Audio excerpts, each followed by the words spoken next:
Hello, everyone. I'm Olympia. Thank you for being here with me in this wonderful place called Lights Out Library, and I have a great story to tell you. Tonight, I'm taking you to the frontiers of fantasy, history, and culture. You are probably familiar with fantasy creatures like elves, dwarves, orcs, trolls, and goblins. In popular culture, these are easily identifiable, and they come with expectations about their appearance, their behavior, and their character. But how did this all take shape? There is not a single canon for the definition of these fictional beings, and each author is free to do whatever they want with them. Yet, if only one body of work had to be mentioned for establishing an unofficial template for most of them, it would probably be Tolkien's, especially The Lord of the Rings. But a lot happened before and after, and this is what we're going to explore tonight. I'm going to tell you about the blending of mythologies, folk tales, and modern add-ons that gave birth to the most recognizable fantasy creatures.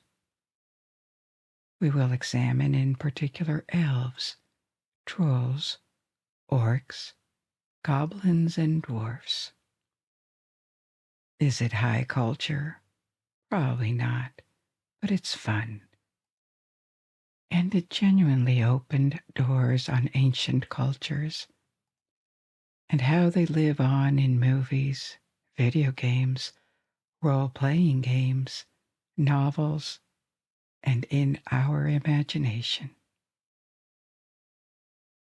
But first, I would like to let you know that we have a Patreon page for those of you who wish to and can support this project. Get more from it and listen ad-free on your favorite podcast app. Patreon is a platform that allows you to contribute directly to our work financially. Our least expensive tier is $3.50 per month, but it doesn't mean you will get less. We let people contribute what they wish or can, and everyone gets everything that is on our page, because the world is a better place when the sun shines for everyone. You will gain access to 22 exclusive episodes. We add a new one every month, and you can listen and download all the episodes with and without background sounds. And as a token of gratitude, we offer advance releases to our patrons. We have added links to Patreon, as well as links to different streaming options, which may be better suited for you. You will find them in the description of the episode. But that can wait for later. Now, if you wish to, you may close your eyes and allow yourself to forget about any worries. Assume a comfortable position. Maybe move a bit to settle. Take a long, deep, relaxing breath. And when you slowly exhale, feel your shoulders drop. Release the tension in your neck. Let your face soften and your jaw relax. Make sure your fingers are not clenched and that your legs are relaxed too. And allow the sound of my voice to guide you through this journey. And now, off we go. Let's get started with our first fantasy race, elves.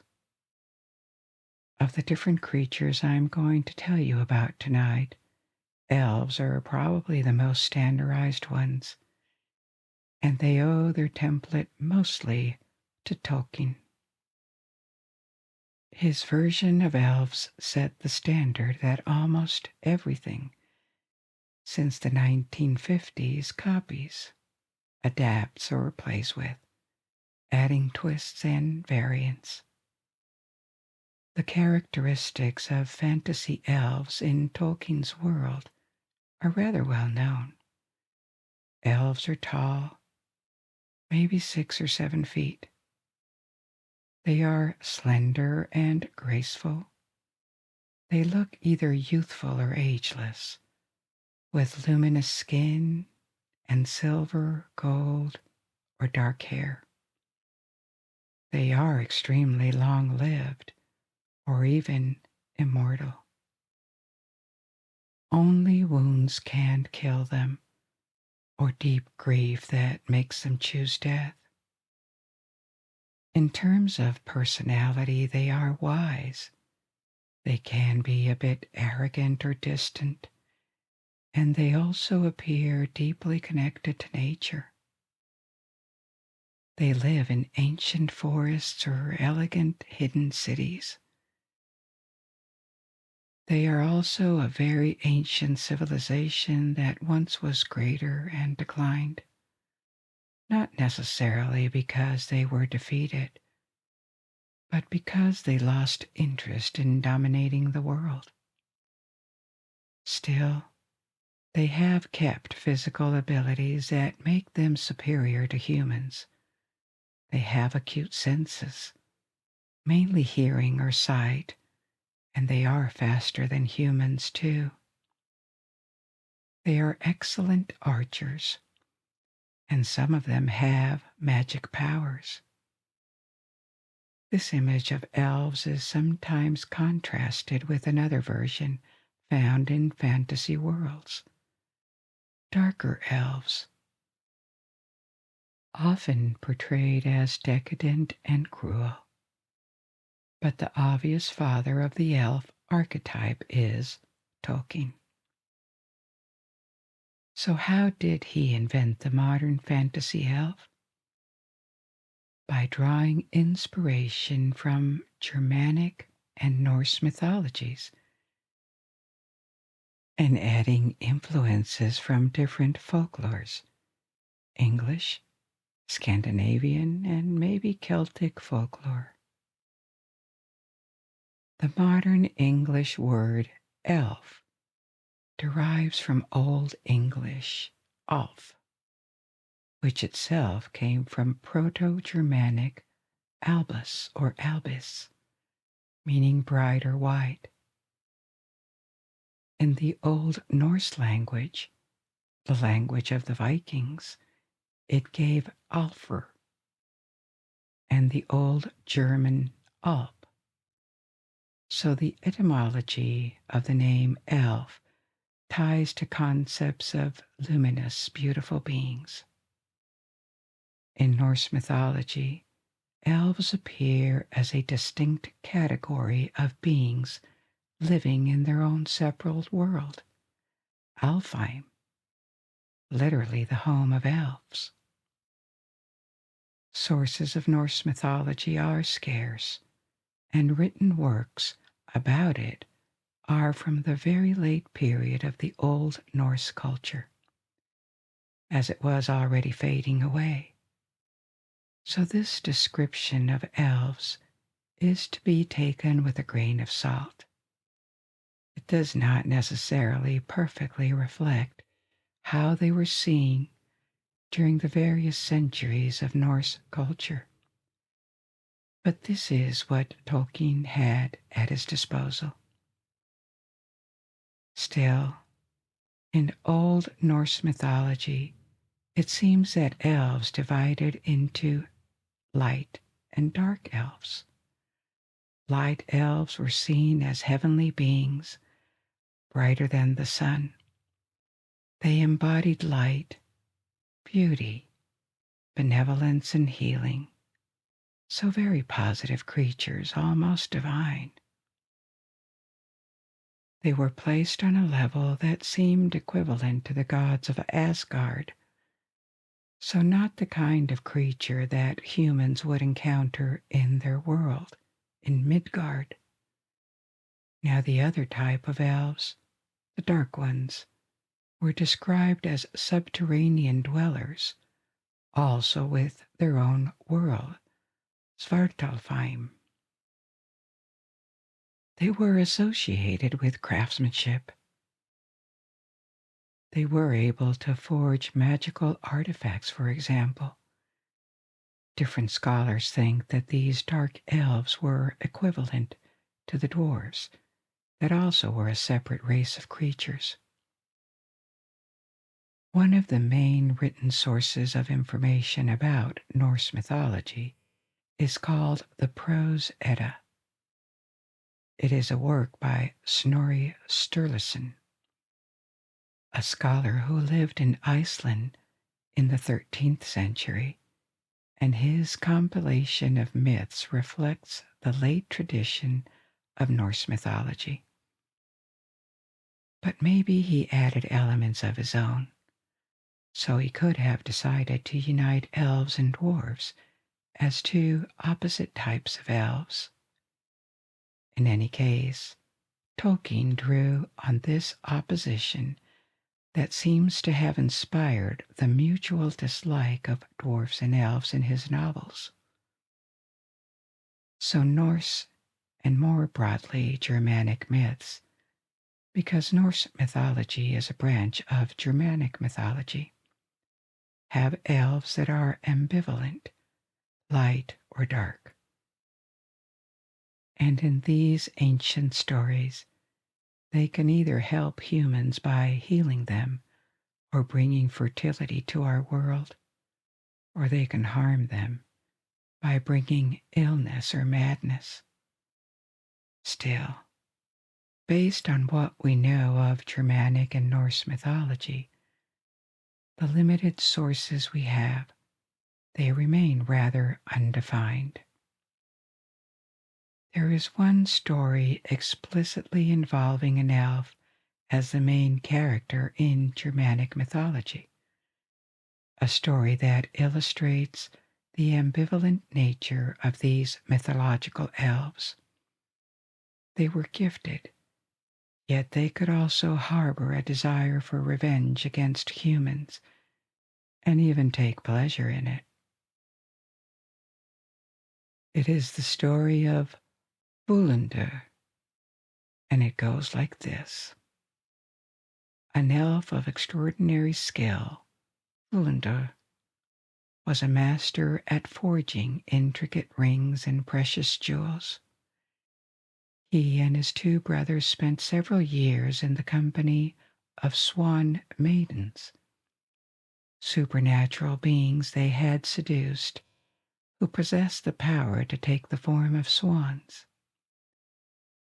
But one day the swan women flew away. They were immortal. Their brothers were not, and they didn't want to stay bound to mortals any longer. The two brothers set out to search for their wives, but Völundur remained behind. Instead, he withdrew to an island, where he devoted himself to forging extraordinary artifacts. His skills did wonders, and he amassed a fortune. But the king in Sweden, Nithuther, heard of the talent and great wealth of Völundur. He was greedy and wanted both the treasure and the craftsman himself. So he sent men to capture him in his sleep. They seized Völundur, bound him, and brought him to the king, Nithuther. Nithuther was ruthless and cruel. In order to prevent his prisoner from escaping, he ordered his knees to be broken, and then he forced him to work as a captive smith on an isolated island that belonged to him. In captivity, Völundur plotted revenge for his injustice. He attracted the two young sons of the king to his forge. There, He killed them and hid their bodies. No one knew where or why the sons had disappeared, which deeply affected the king. But Volander had envisioned a more cruel kind of retribution. He used the skulls of the sons to set them in silver and make drinking bowls. From their eyes he made jewels, and from their teeth he made brooches, which he all sent to the king as gifts. The items were so well made that the king and the queen had no reason to suspect anything was amiss, so they used them unknowingly, drinking in their sons' skulls and wearing their sons' eyes and teeth as ornaments. But that was not enough. Later, the king's daughter visited him and asked him to repair the broken ring that she had damaged. Volander got her drunk with beer, and right after that he was able to escape. He had patiently gathered feathers from which he crafted wings that enabled him to fly away from his prison island.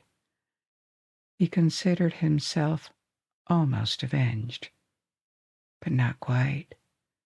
So he flew over the king's hall to taunt him, revealing the fate of his sons before flying away under the arrows of the king's archers, unable to reach him. The story ends with Volander soaring free while the king grieves his losses. So that story is quite revealing about what these dark elves are capable of in Germanic myth. They are not nice beings. They have powers or extraordinary skills, but they can be ruthless, and any encounter with them can turn out to be very dangerous. And at this point in time, though, elves are not immortal. They are not particularly connected to nature, and not much is said about their height or appearance. They gained those characteristics later in the Germanic and especially Anglo-Saxon folklore that emerged over time during the Middle Ages, especially toward the beginning of the medieval period.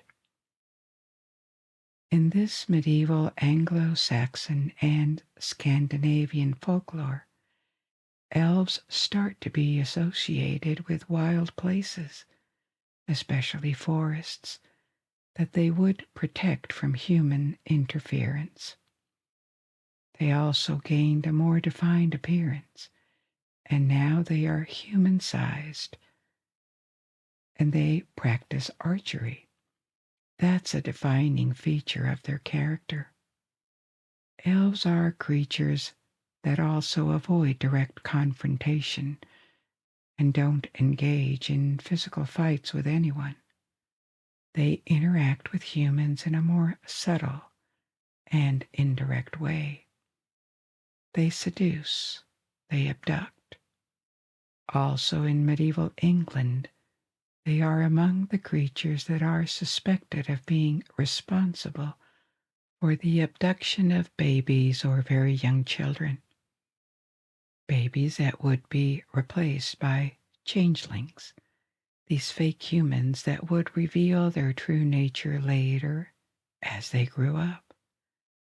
Still, in Anglo-Saxon folklore, they fight at a distance with their bows and arrows, so the elves are defined by this elusiveness. They are a threat that is impossible to precisely identify and catch, which makes them dangerous, but also intriguing and seductive in their mystery. So some of these traits, like archery, the guardianship of forests, and the human-like size, are add-ons to the figure of the elf that come from Northern and Western European folklore.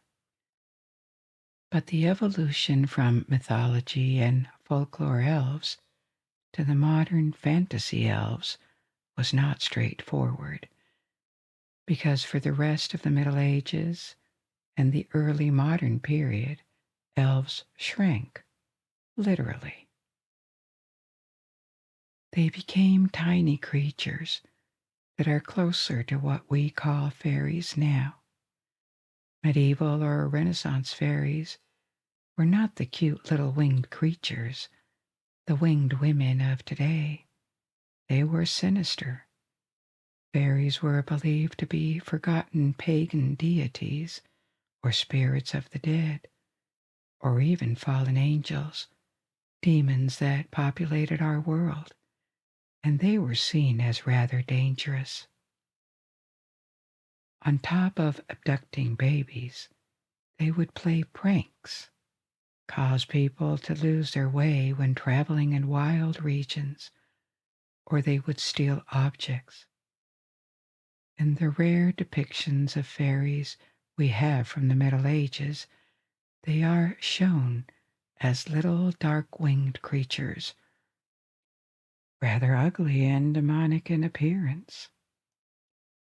So in English folklore, elves and fairies became almost synonyms, and they were not always malevolent. They could be dangerous to deal with.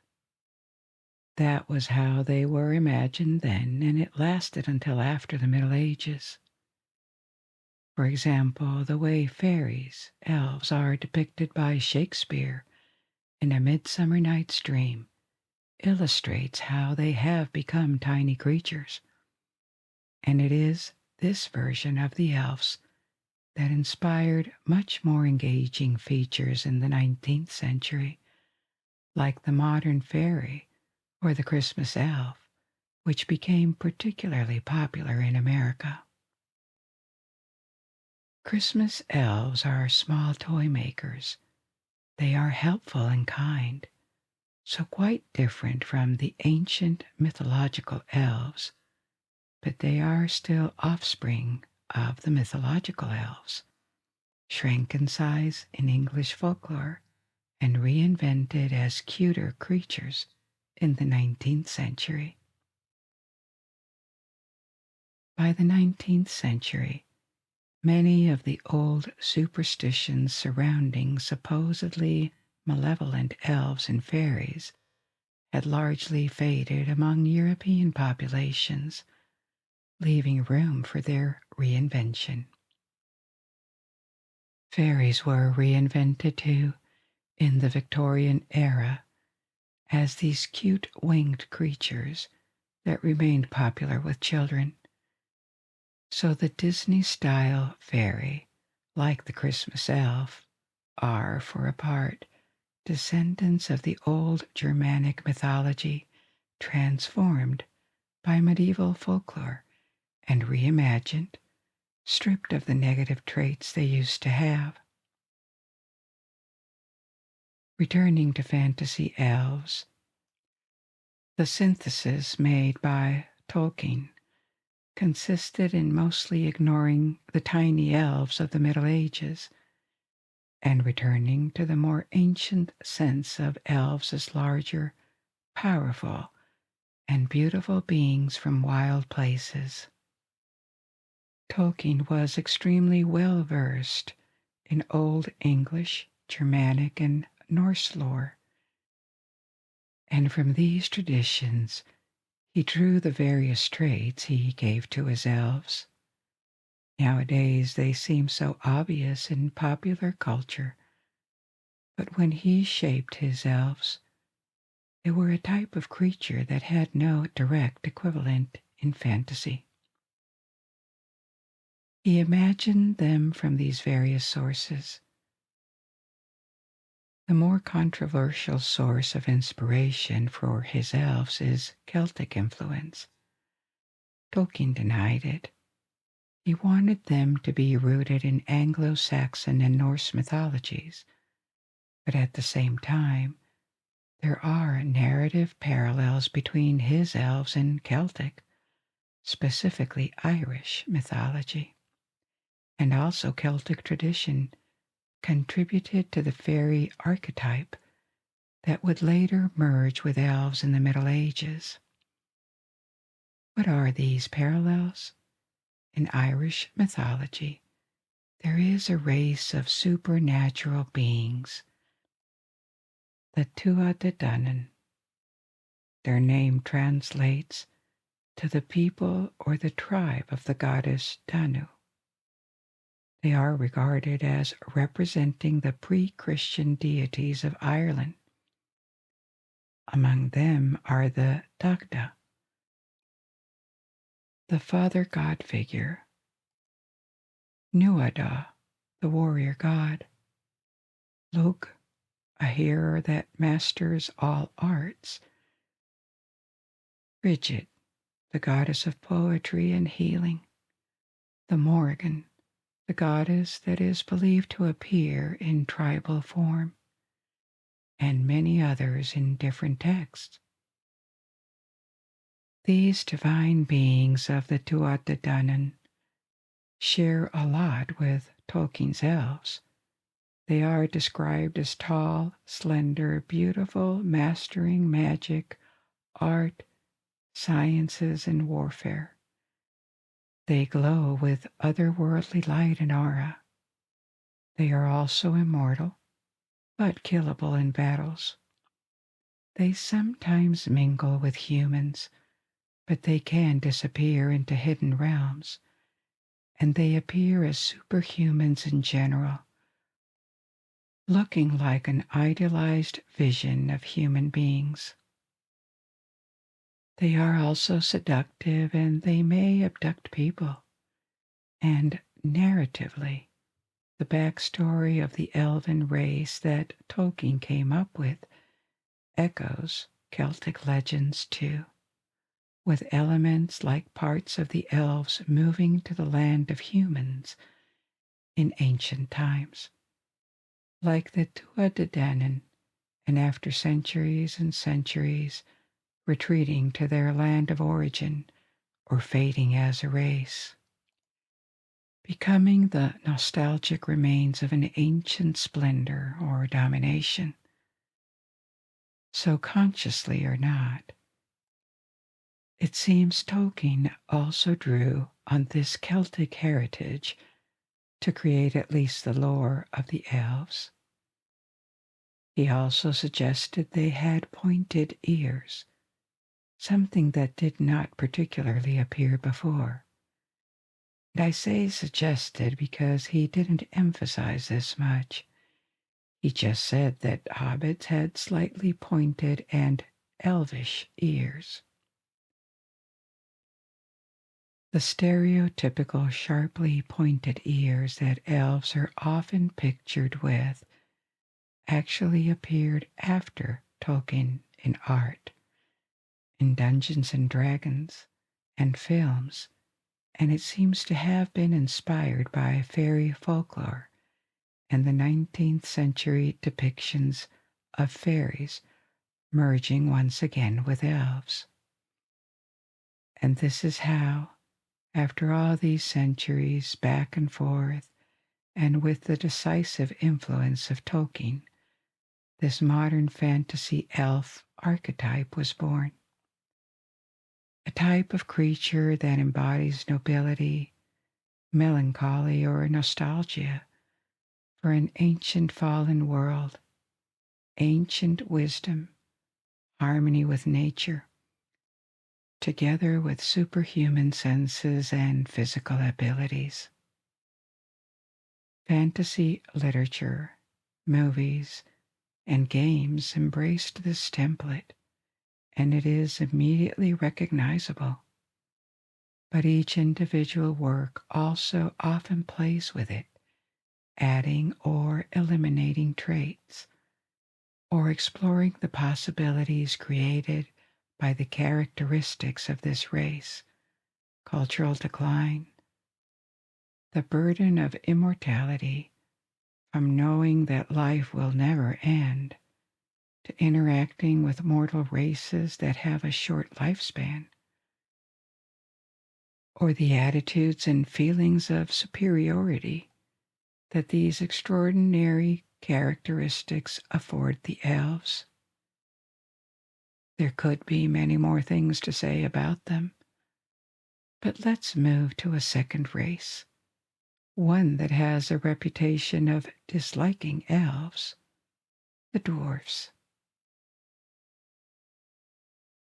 We all know how standard fantasy dwarves are pictured. They are short at around 4 to 5 feet, 1.2 to 1.5 meters, with a strong build and broad shoulders suited for physical labor and close combat. Male dwarves typically have beards, long and sometimes braided beards, and culturally, they are associated with mining, blacksmithing, and craftsmanship. They dwell in vast underground kingdoms carved into mountains, filled with halls, forges, or treasure vaults. They are renowned for their engineering prowess. If one fantasy race is close to the Industrial Revolution, it is them. They create intricate weapons, armor, and artifacts that are widely admired. Personality-wise, the stereotype is that they are pragmatic, down to earth. They can also be stubborn and greedy. They are often isolationists, or at least suspicious of any other race, but they always have a deep sense of honor and loyalty to their clan. They also like feasts, beer typically. Once they engage with other races, they become rather likable because they are predictable, honest, and reliable. They are also fierce warriors, favoring axes, hammers, and heavy armor, excelling in sieges and defensive tactics. Again, the standard for fantasy dwarves owes a lot to Tolkien, who set it up. And contrary to other creatures that can vary significantly between authors, games, or films, dwarves are often rather consistent across media. Sometimes they have a darker counterpart, corrupt or chaos dwarves. But this only solidifies the template by making regular dwarves appear in a better light. Here again, these dwarves were born from a reimagining of ancient sources and modern add-ons. However different, they are connected to ancestors in mythology, and they have fairy tale cousins too, like the dwarfs in Snow White. The earliest depictions of dwarf-like creatures trace back to Norse mythology. The Norse ancestors of dwarves were earth spirits, or dark elves, dwelling in Svartalfheim, one of the 9 worlds. In the sources we have, they are not described as particularly short. So why consider them ancestors of fantasy dwarves? Because they live underground. They are skilled in mining and metallurgy, and they forge extraordinary objects like the hammer of Thor or the spear of Odin. They are master artisans who trade with gods. They are capable of curses or shape-shifting, a characteristic that has disappeared from fantasy dwarves. One that hasn't is that they also hold grudges. In the broader Germanic folklore, dwarves acquire other characteristics that make them closer to the fantasy archetype. In sagas and fairy tales, they become short, and they always dwell underground, where they gather treasures. These are the characteristics of a well-known dwarf, the one from the Nibelungenlied.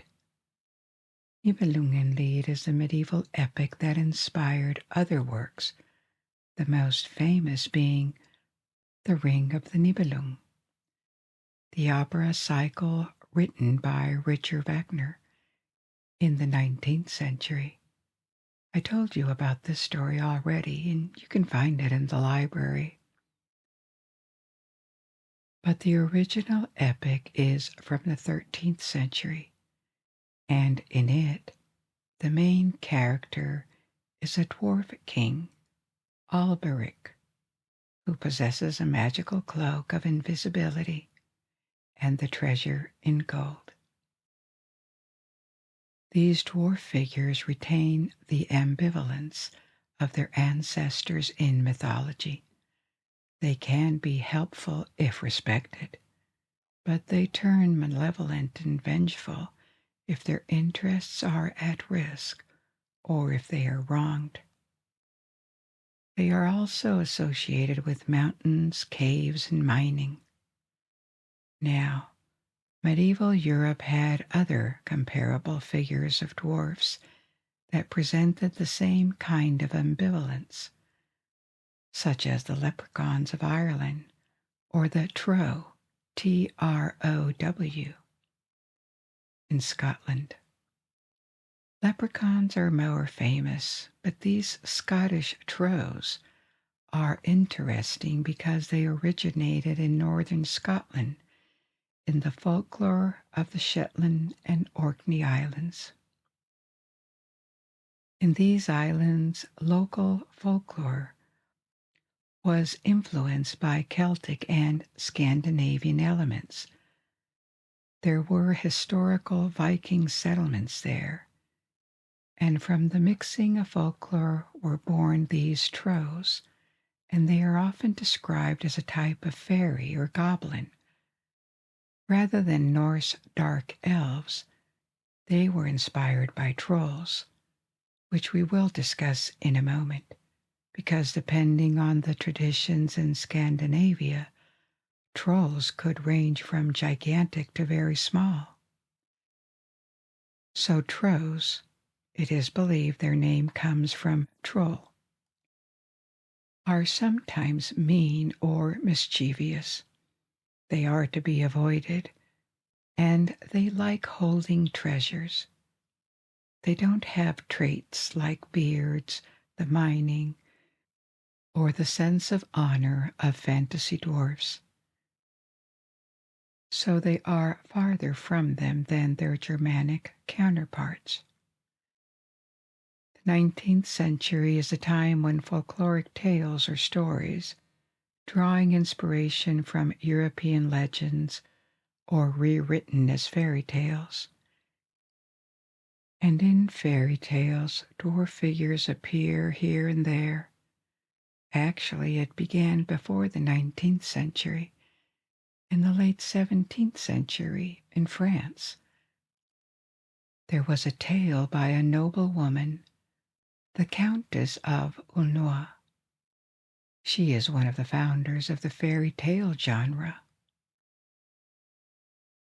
She coined the term conte de fées in 1697 as the title of a collection of tales she had written, and this term, conte de fées, was translated literally to fairy tales. So she wrote a tale about a yellow dwarf, a small trickster that rides a cat and lives in an orange tree. Later in the 19th century, dwarves multiply in fairy tales. The most famous example is Snow White, obviously, where the 7 dwarves are benevolent miners, but dwarves were not always that nice. In other tales that have been a little forgotten by the brothers Grimm, too, like Snow White, Dwarves appear as grumpy, bearded, and always tied to forests or earth or treasures, continuing the Germanic tradition. For example, there is a tale called Snow White and Rose Red.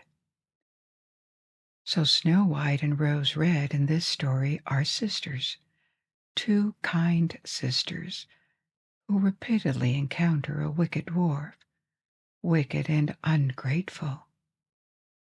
He gets trapped by his beard, first in a tree, then in the mouth of a fish, and finally under a heavy log.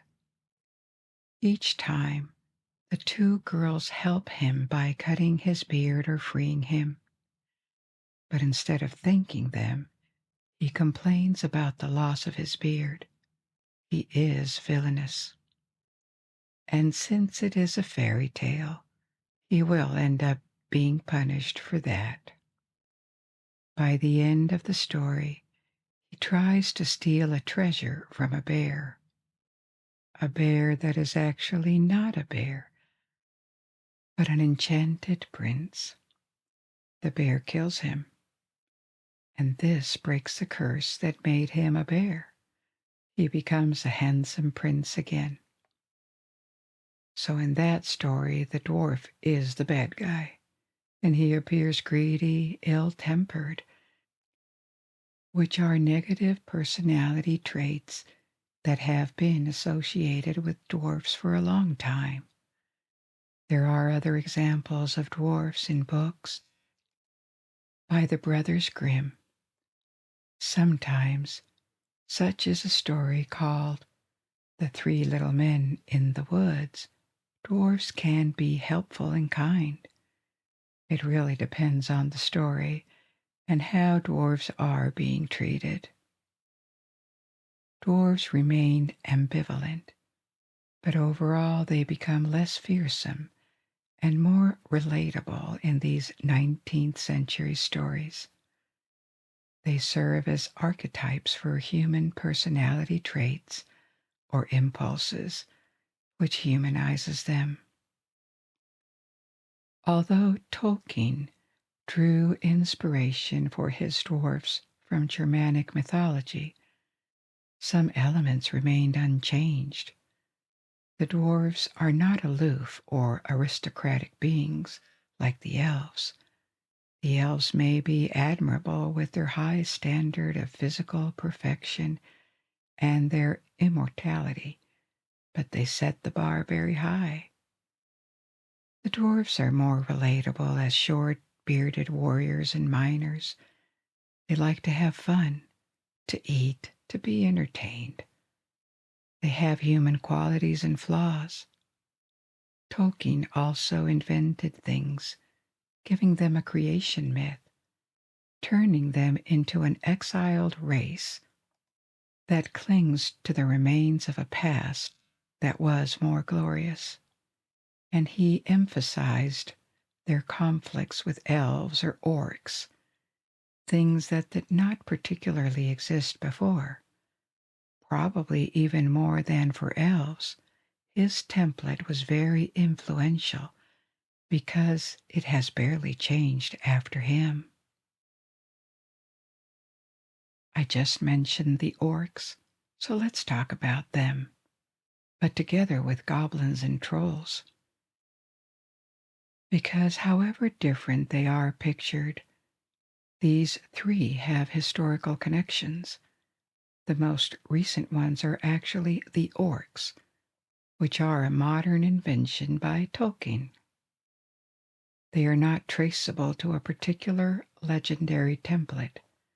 The typical fantasy orc is, or at least used to be, a brutish monster with green, gray, or dark skin, small eyes, prominent teeth, and a savage appearance. They are strong, aggressive. They live in clans or hordes, led by warlords, and their culture is centered on survival and warfare. They were once portrayed as thoroughly malevolent. The archetypal brutish antagonist. And this is what they are in The Lord of the Rings. Maybe this has changed a bit, because in some media like World of Warcraft or the Elder Scrolls, they have been humanized. They are still savage, but they can be more noble. They have a code of honor, and they form families with traditions, moral complexity. They are sometimes pictured as misunderstood by other races. So they are no longer only cannon fodder that heroes need to get rid of. But still, orcs are a modern invention. They start with Tolkien, and they have no direct equivalent in folklore.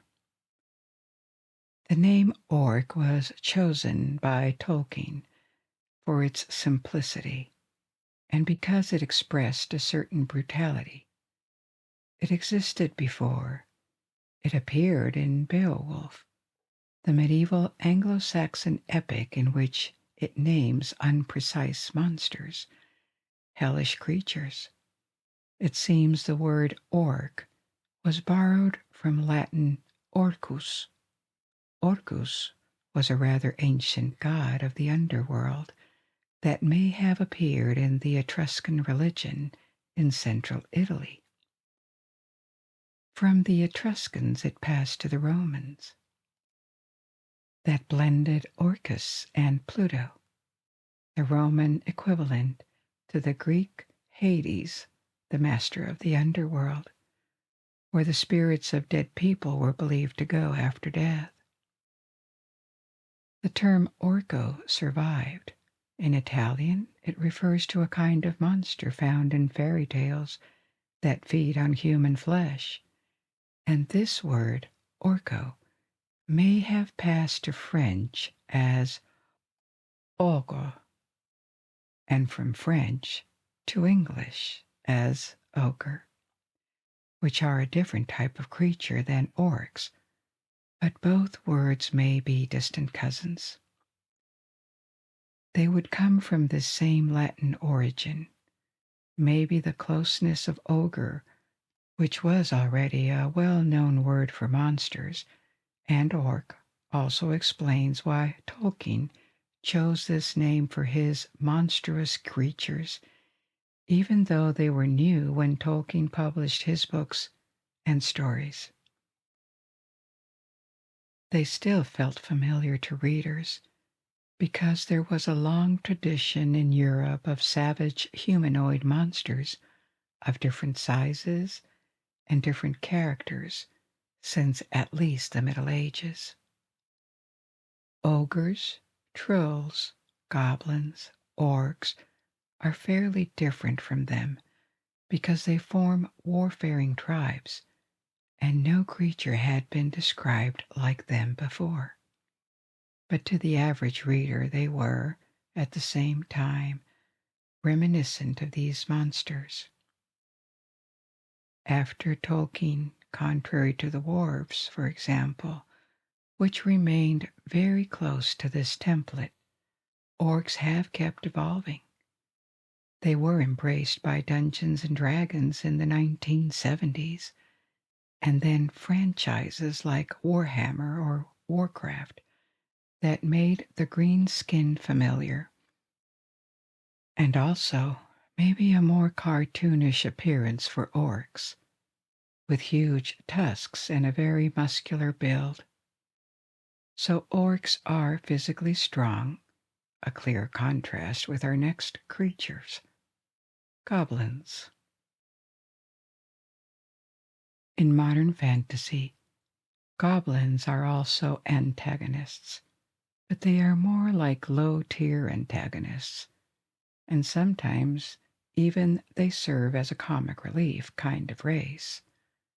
This depiction of goblins is posterior to Tolkien. In his works, goblins and orcs are not differentiated. Actually, in The Hobbit, which was written before The Lord of the Rings, Tolkien calls goblins the creatures that will become orcs later. The modern goblin as a small being, also often green-skinned, is an invention of Dungeons and Dragons, where goblins are typically relatively weak enemies, starter enemies. They compensate with numbers, but they tend to be disposable.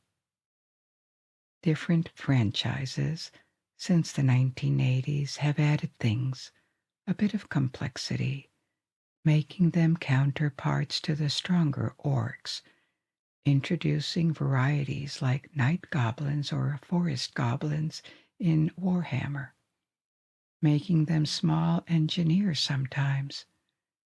And in more recent fantasy books, they also gained more relatable traits, moving away from pure villainy.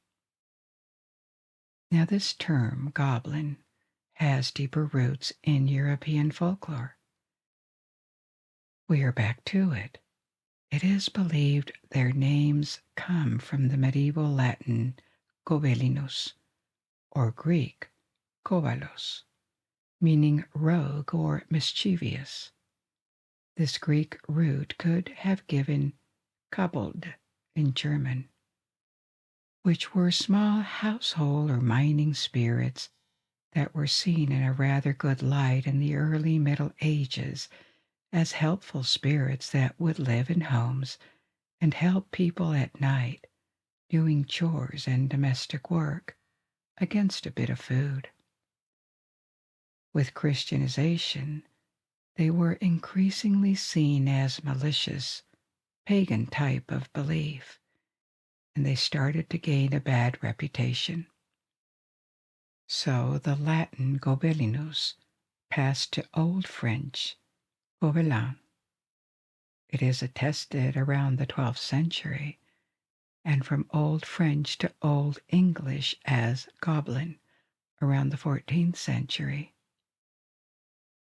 Depending on the regions in Western Europe, goblins, gobelins, or kobolds were not a single unified concept, but rather a term for small supernatural beings.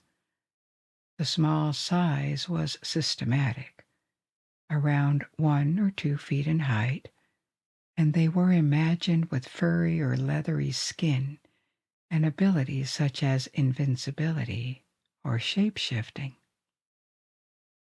As time passed in the Middle Ages, they became increasingly villainous. At best, they would move objects or tangle hair when people slept.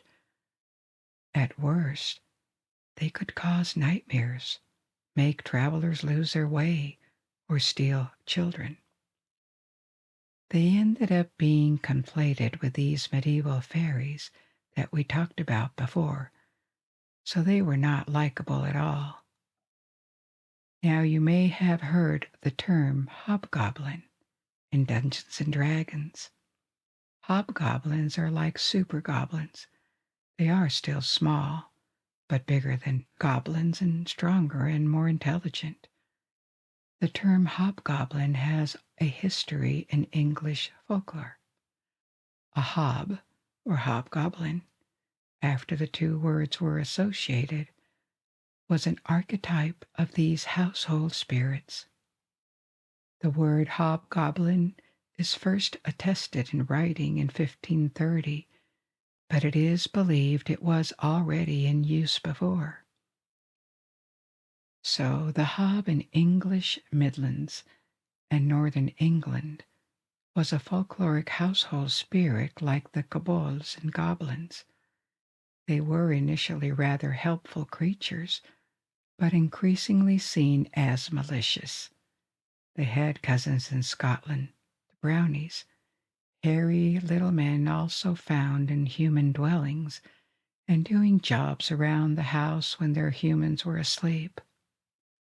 The Scottish brownies were generally seen as nicer. They could play light pranks, but they were peaceful. Like a lot of creatures in folklore, the fact that the stories about them were passed between generations doesn't mean that people completely believed in them. They played with the idea, or they told these stories to kids.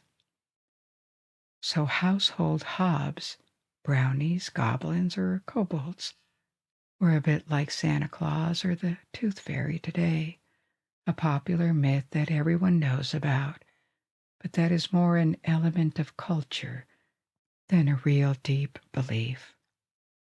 And as the Middle Ages advanced, and then the modern period, the 16th, 17th, 18th centuries, Catholic and Protestant churches tended to discourage these beliefs or equate folkloric beings with evil spirits, which probably contributed to the worsening of their reputation.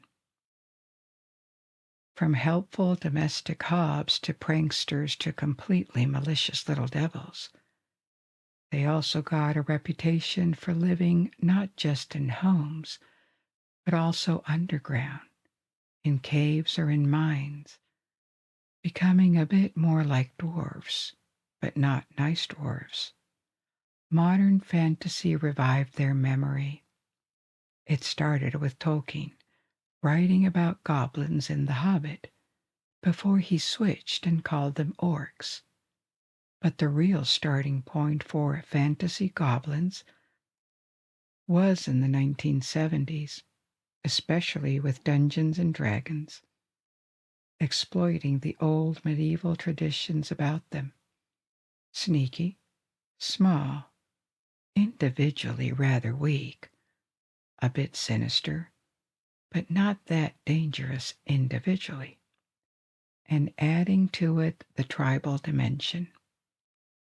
Fantasy goblins are usually found in large groups, or they are like a weaker and smaller version of orcs that sometimes they accompany and serve.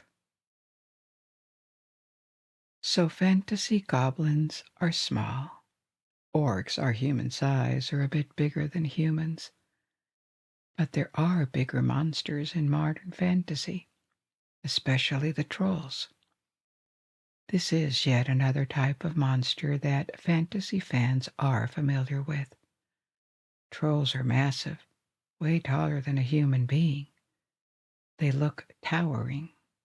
They are brutal, heavy-muscled, with thick skin, leathery or stony skin in various shades of gray, green, or brown.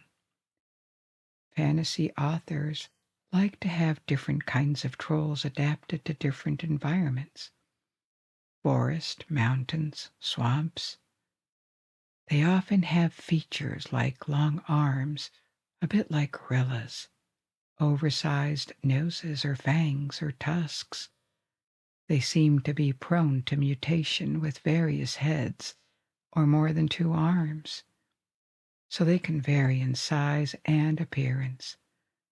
But the stereotype includes ferocity, towering size, something apish in their aggressiveness. They are voracious. They eat anything. And also they are quite dumb, more stupid and less civilized than orcs and goblins. Other frequent characteristics are that they are vulnerable to sunlight and fire, and that they regenerate. They heal very quickly, except if you attack them with fire. Fantasy trolls are also a modern recreation, but contrary to orcs, that are a recent invention, and goblins that descend from medieval fairies and household spirits, trolls have clear roots in mythology. In Norse myths, the word troll comes from the Old Norse language, in which it could name different supernatural beings, giant monsters, magical beings, or demons.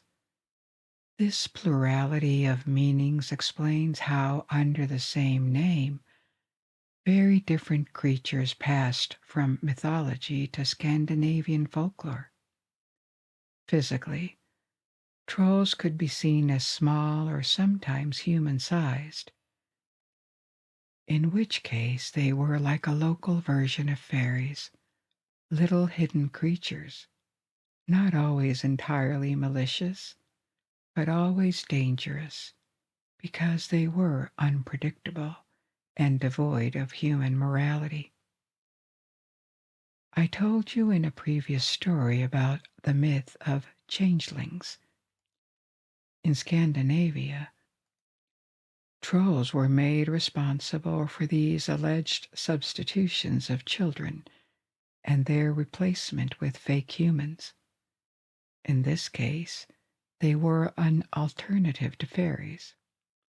In other regions of Scandinavia, trolls could be bigger or even gigantic, in particular in Norway, where local legends attribute rock formations to trolls.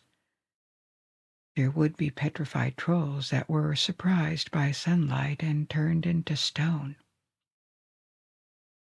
There are several places in Norway that bear names coming from this local folklore, such as Trollstigen, the Troll Path or Troll Trail, the Mountain Pass or Trolltunga, Troll's Tongue, an overhanging rock formation in southern Norway.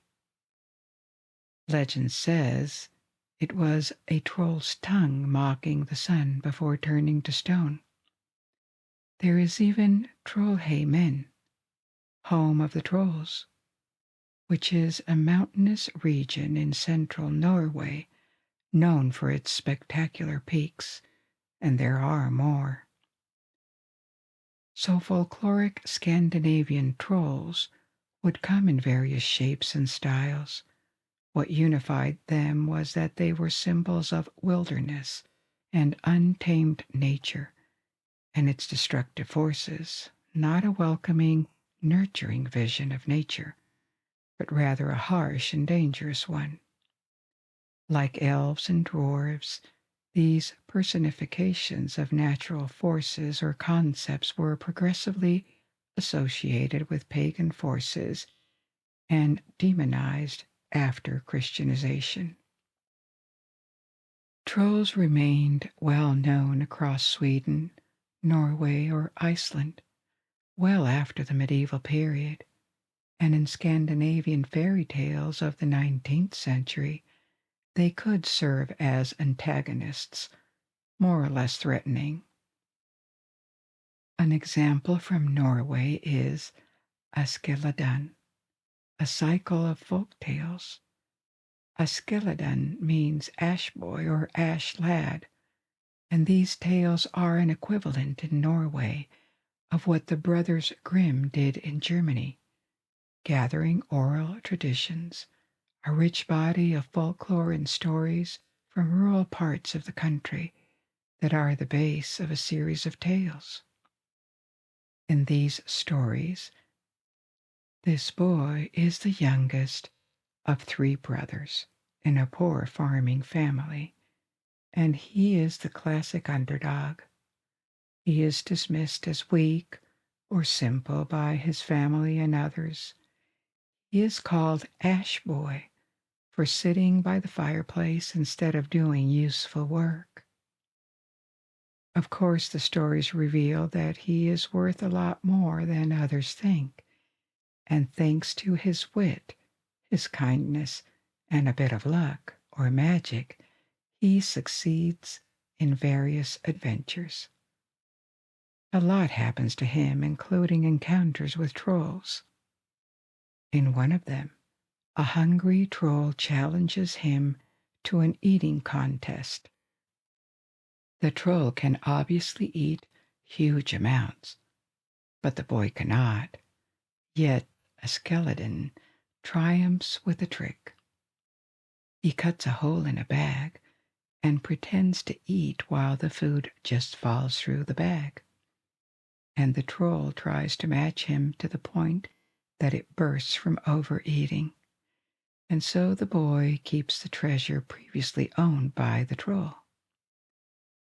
In another story, he is sent to steal magical treasures from another troll, treasures like magic silver ducks that can swim on land, or a golden harp that plays itself. With various tricks and great courage, he succeeds again. So by the 20th century, when all these modern fantasy figures took shape, trolls were a logical source of inspiration, and one that, once again, Tolkien exploited, but sparingly. There are trolls in The Hobbit and in The Lord of the Rings, but not many. He kept the sunlight weakness of Scandinavian folklore and chose to make his trolls rather big. In that sense, he was once again a big influence, because the term troll in fantasy could have ended up being applied to small creatures if another Scandinavian tradition had been picked. The concept of regenerating trolls appeared in the 1960s in fantasy literature, and it was popularized by Dungeons and Dragons from the 1970s. Dungeons and Dragons also introduced this variety of trolls from forests, mountains, or swamps, and turned them into a high tier of threats or monsters. They became formidable opponents, in particular, due to their regenerative powers. There could be many more things to say about fantasy creatures, but we have reached the end of our story for tonight. I will be back with another one, and now it's time to sleep. But if you are not sleepy yet, you may pick another story from my ever-growing library to lull you to sleep. And until we meet again, good night. Sleep well.